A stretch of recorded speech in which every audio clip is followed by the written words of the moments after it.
Hi guys! Welcome back to our YouTube channel. Please don't forget to like, share, and subscribe para lagi kayong updated sa mga video na i-upload ko sa aming YouTube channel.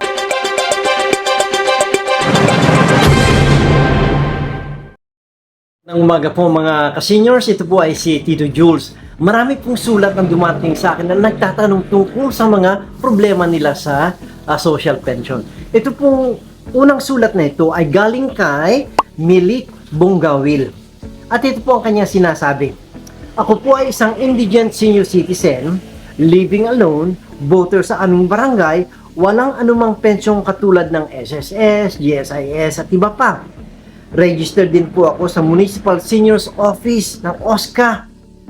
68 years old na po ako, pero hindi man lang ako na makakuha sa social pension ng senior citizen.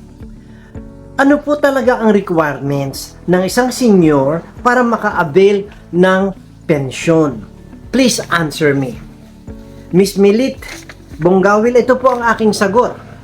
Kung ang pagbabasihan po ay ang inyong sinabi, sa aking palagay po dapat kayo ay mapasama o makonsidera sa mga tumatanggap ng social pension. Pasok po kayo sa aking pagtingin sa criteria ng isang indigent senior na dapat tulungan ng ating gobyerno through DSWD. Dumiretsa na po kayo sa opisina ng DSWD or MSWD ng inyong lugar at hilingin nyo na kayo'y makonsidera sa mga tumatanggap ng social pension. Baka po may validation na gagawin, so ibabalidate po kayo. Humingi na rin po kayo ng tulong pinansyal o pagkain through AIX. Yun po yung assistance to individual in crisis situation. May mga boxes naman po ng pagkain ng MSWD at baka kayo ay mabigyan. So nawa po itong aking suggestion na ito ay makatulong sa inyo, Miss Milit Bongawil. Ito po si Tito Jules.